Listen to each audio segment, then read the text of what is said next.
หนาเฉพาะหนาใช่ไหมเดี๋ยวมันมีปิ้งแน่เด้อ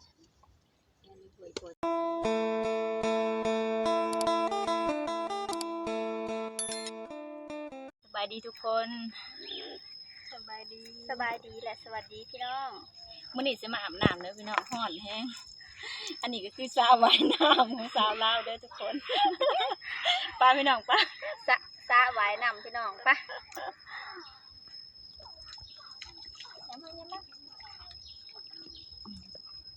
เต้นก็ยืดสต๊อปไป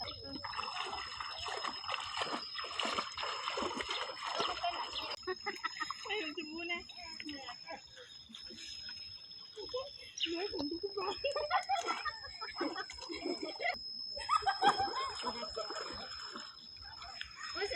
อันนี้ไปแล้ว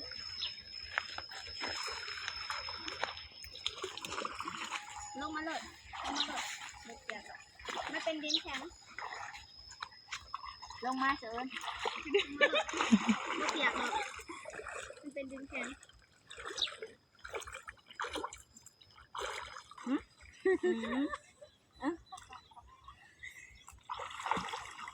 เด็กน้องใส่แค่นี้หาป่ะบริชาให้กันอยู่อันห่างกันมาช้าอยู่น้องทุกคนอีกสบู่กันทุกคนมันได้ถึง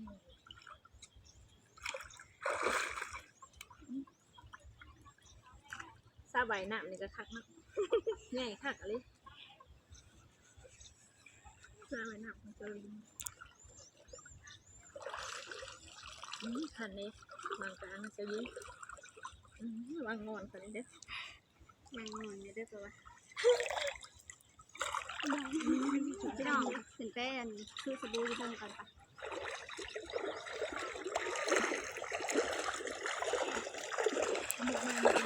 อาบน้ำอยู่อันน้องบ้านเขาแค่นี้เดี๋ยวหลับตา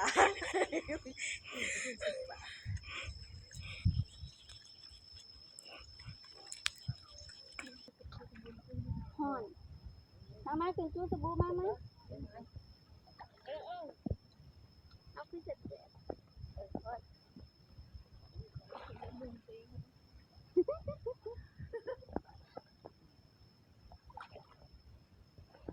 ได้ยุได้ยุ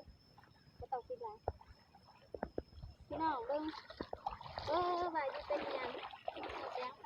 ก็มองดำขึ้นหนาเลย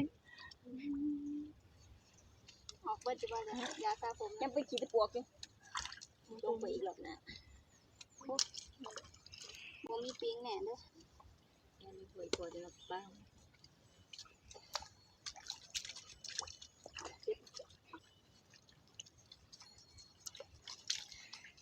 แดดเนาะแต่ว่ามันแบบมันขึ้นฝนแต่ว่ามีแดดอย่าว่าป้าหุกหนาเฉพาะหนาใช่ไหมเดี๋ยวมือไปเดี๋ยวกินแบบลงบ่ป้าแต่ยังมืนตาได้อยู่เลยทุกคนป้าความสามารถพิเศษพี่น้องแบบหุบเต็มหนาแต่ก็ยังมืนตาได้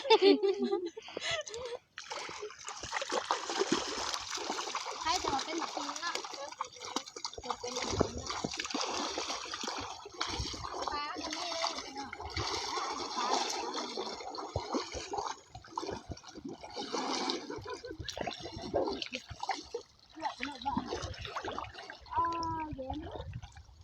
เย็นพี่น้อง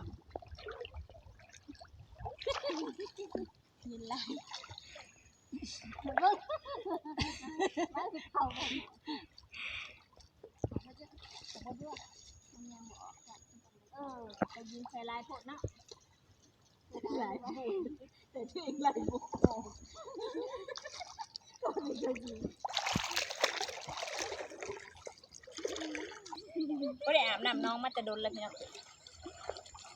อาบก็ได้อาบแล้วก็มวนลายเย็นน้ำน้องทุกคนตั้งเหล็กมาแห้งเย็นแนมเบิ่งหน่อยเด้อหยานแบบขอตอนแรกตอนหลังบ่บ่มีนะบ่มีได้ขนาดแต่ก็บ่อยากเสือดอกเนาะเพราะว่าในหนังเฮาเรียกบ่เห็นบอกไปก็บ่อยากคือ มาหมักที่บอก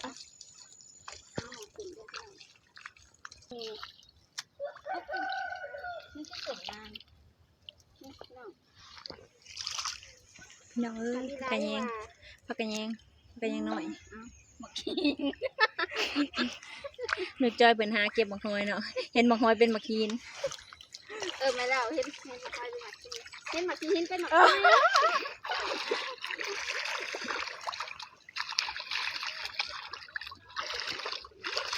เดินกินเลย ไหนละพี่ส้มหมักขี้มาไหนนี่นะกินเก็บก่อนเอาต้นก่อนเด้อมาพี่น้องเบิ้งอันนี้เบิ้งหมักเกลือพอนะเห็นว่าเป็นกกแบบนี้นะ แบะกินพี่น้อง ใต้ลายแบะกินแต่ว่าหมากมันเพิ่นบ่กินนะแบะ บุกขึ้นมาขึ้นมาขาด้วยพวกกูเป็นยังไงจะบุปักแดดบ่เป็นบ่นางแดดอยู่พี่น้องแดดหมด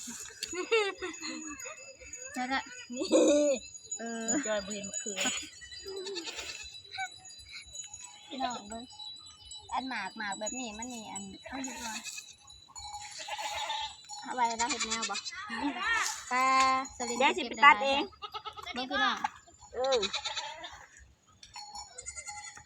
ก็จำนี่บอกคือวันนี้มาปักเลยลาย เดี๋ยวเราจะไปเก็บผักอีตุ๋ยนะทุกคน ถ้าอีตูก็มีบอก แม่นเลยนะ นี่เหรอนี่เขาจังเอาขึ้นมาไปเรื่องถ้าอีตูปะเดี๋ยวจะใส่พี่น้องเลยผักนางตู่ เพราะว่าพ้นตกถีบเพิ่นแล้วเพิ่นก็ถีบขึ้นมาใหม่ตะกี้เพิ่นก็อยากตายแล้ว ใส่นะ ใส่แกงแต่บ่ฮู้ว่าแกงหยังเนาะ หอมดิใส่ออกเป็นออลูกหมดเลยเนาะ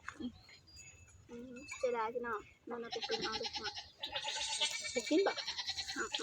มันกันเป็นตัวปุ๊บนะคะกินดิ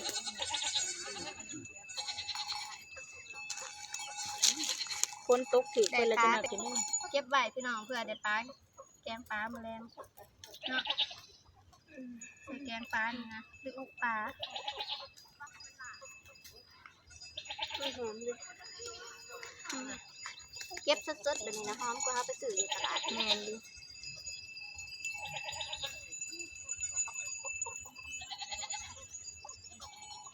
มีแต่แนวเอาได้พี่น้องออกมาหน้าอีกพอนะ แม่นคันออกมาบ่ได้แล้วก็ปุ้ยแนวเอา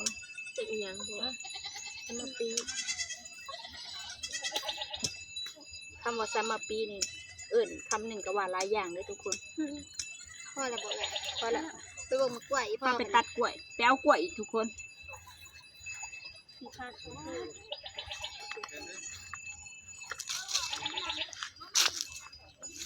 เนาะเพราะว่าปุ๊กมันนี่มันไก่สีตายแล้ว มันนักหมากนะ นักหนามันบอก แม่นเดี๋ยวเราสิไปตัดอีกแล้ว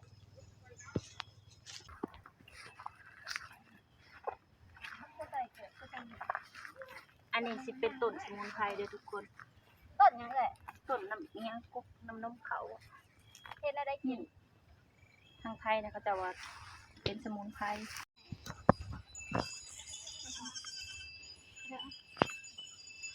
วีขาบอต้องขับอีกเลยค่ะ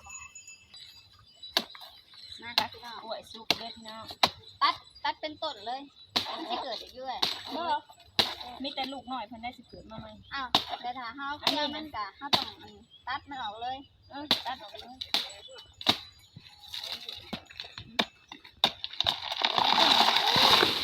ก็ไข่ไหม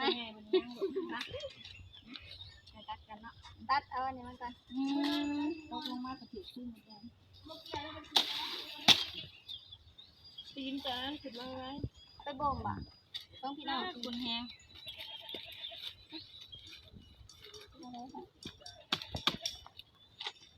เขาต้องไปดีอีกคนบ่หรือว่าดีทุกคน ดิก่อนบ่มันจังคือไง มันไปเลยได้แม่งนะบ่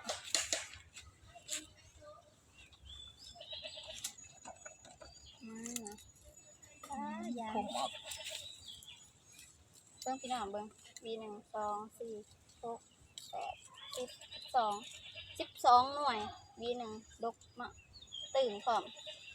เฮา เอาไปกลมจักเหมือนจังได้กิน 4-5 มื้อมันตื่นแห้งพอมันสิเข้าเพื่อแล้ว ตัวนี้แห้งลาย น้ำใหม่พ่อใหญ่ก็ออกหลายเด้อทุกคน 4 6 8 12 14 16 โอ้จะนี่บ่ได้เดียว หมายถึงคนตัดนะ บ่หมายถึงกล้วย คนตัดน่ะได้เรื่องเด้อทุกคน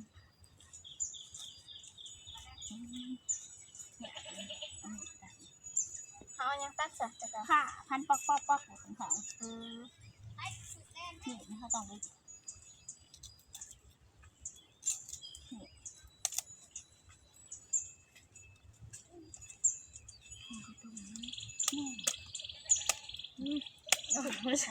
ดำกับมือบ่จัก นี่ อย่างมัน 1 2 3 4 5หาวีหน่อยพี่น้องปะ เอากลับบ้านคนละ2เนาะแต่คนละไม่สิที2บ่เอาเปลี่ยนมือจอย ไปหมัก ไป คนใหญ่ ถ้าจะไปทางใดทางนี้ เคยมีเพิ่นบ่ได้ ข้างหัวกลาง อ่ะอยู่บนร้านที่ ไปบัดนี้ทุกคน ได้ของแล้วกลับกัน นี่ทุกคน ลองเตะต่อเด้อ ลองเตะต่อง ามงามคือผู้ถือ อันนี้สิเป็นเบียร์อีหยังบอกกุกอ่ะ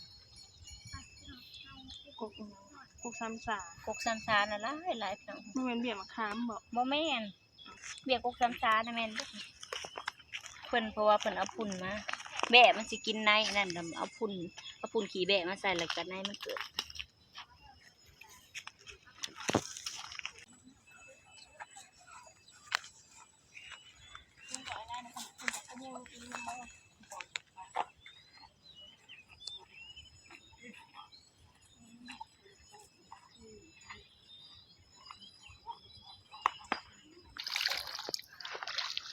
จะยิงบ่หลังบ่ยัง ล่างทะเลนี่เต็มมือ ได้บาทเลยพี่น้องเจ็ดหน่อยหนึ่งเจ็ดหนึ่งเนี่ยน่าจะไม่ฉีดอ่อนฉีดกับอ่อน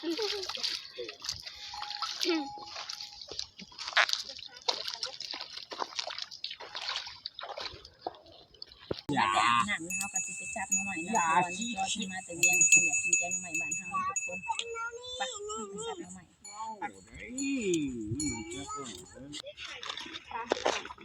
เบิ่งกระเป๋ามาเนี่ยกระเป๋าได้กระเป๋าที่พ่อ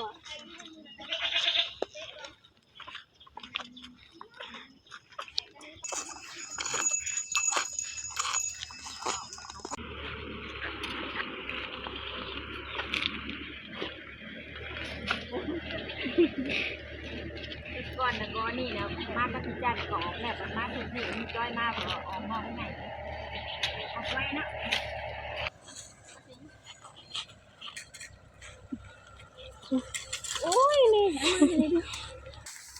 น้องนางดินพี่น้อง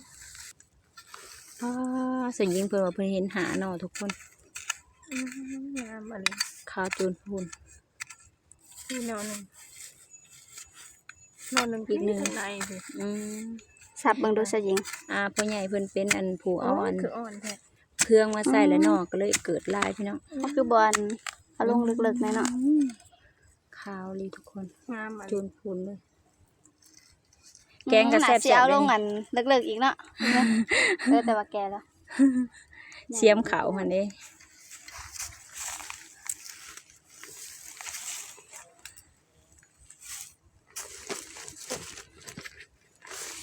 ผู้นอนแล้วบอกมัน พี่น้องเสือจะมาต่ออันนี้มาเห็นก่อนเนาะเอาหมากเสียมมาขึ้นหน่อยค่ะ หน่อย เสียมน้อย ซับแต่ละบาทนะเป็นข่าวบอลเดียวกันพี่น้องบอกว่าทั้งเทิงกับมีอีก นี่เลย นี่พี่น้อง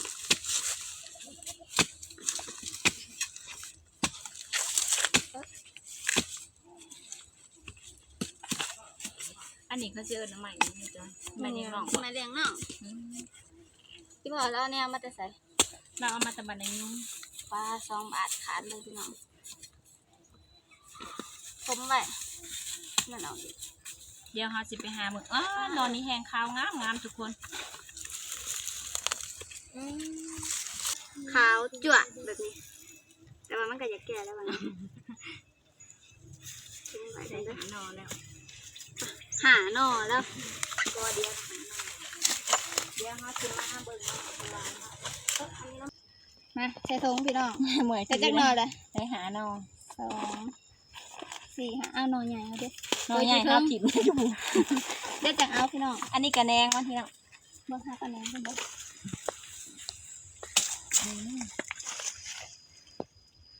แล้วก็ทำนี่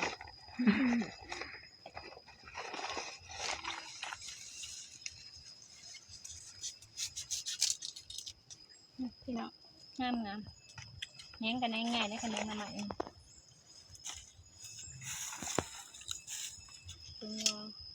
ถึงดูจ้าต้นหน่อไม้น่ะบ่ได้เอาบ่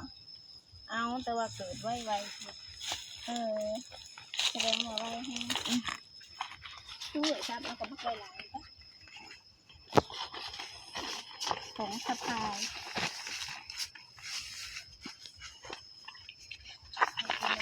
ขาวเลย ใช่ ขาวจับเลยงามเลยถ้าต้องจับคุณ ถ้าต้องห้าบ่ โมเมนต์บ่อะไรถ้าต้องจับอะไรนะครับถ้าทางว่าจอยขึ้นได้ไม่ทราบว่าไงนี่ละ นี่เอาลงเลยบ่ อ่อนแท้ฟังเสียง หนัดง่ายขึ้นมาเบิดแบบจะตายเจอได้เรื่องนี่จ้ะกระหล่ำนะ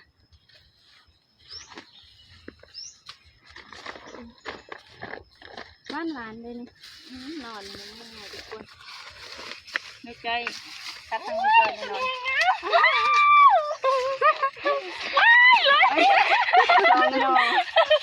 ป้าพี่น้อง งามแห้ง หน่อข้าว งามแห้งอะไรทุกคน หน่อใหญ่เนาะ ใหญ่เนาะ แสะเอาเลิกๆเลยเด้ออย่าได้ตายมันเด้อหน่อแบบนี้นะไปต้มจำแจ่วกระแซบ แม่นเลย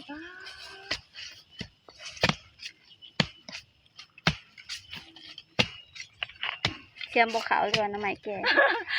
เดี๋ยวให้เจ้ายิงซับตัวหน่อยก่อนพี่น้อง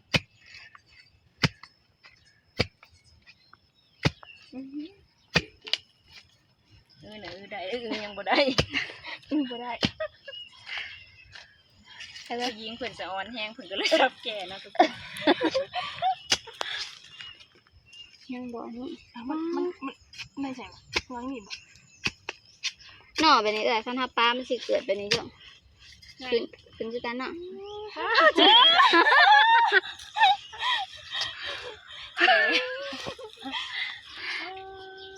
น้ำใหม่อันนี้น้อยใหญ่อยู่แล้ว ใหญ่กว่าแขนอีก ต้องนอนอีกครับบ่ นี่ก็หน่อขาวพี่น้องหนักซับมาใหม่ได้นะพี่น้อง นอดำมันนี่สิเอาอยู่นอดำนี่เอาอยู่บ่กระตูดน้ำบ่แม่นเนาะเอาเนาะ เอาเลย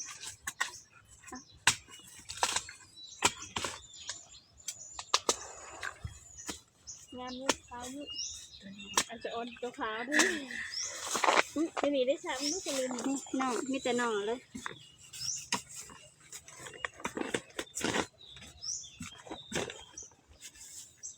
ขอเรา ถ้าว่าพ่อหรือว่าจะเอ่ย เขาบ่ กินหลายเถื่อ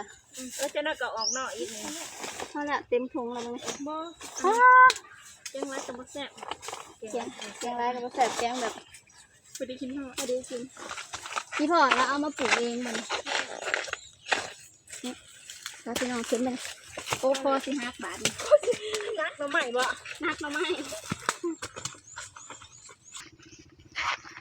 ไปขายด้วย กันเถอะไปพี่น้องบัดนี้ให้เอื่อยพายซะตัวเฮาพ่อสิ5 เพิ่นใหญ่เพิ่นยาวเด้อเป็นเพลงเด้อพี่น้อง เป็นเพลงบ่เอายานตัว ฝนสิมาแล้วมึงฝนสิมาแล้วก็เขียนมันสิได้ร้ายตอนเหนือเถอะอันตัวเขาเห็นแต่ตัวที่มันขึ้นนั่นเด้อ ของสาวยิงทั้งใหญ่ทั้งยาวของสาวลินทั้งปุ่มทั้งใหญ่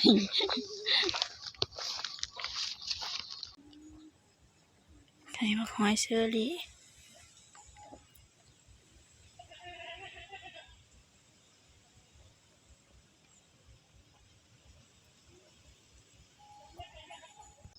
เดี๋ยวห้าชีอันขึ้นแล้วนะพี่น้องเพราะว่า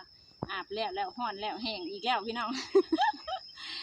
เดี๋ยวถ้าผู้ใดมาคลิปนี้ก็อย่าลืมกดไลค์กดแชร์กดติดตามแล้วก็กดกระดิ่งเพื่อแจ้งเตือน EP ต่อไปเนาะสำหรับคลิปนี้สบายดี สบายดีและสวัสดีจ้าพี่น้อง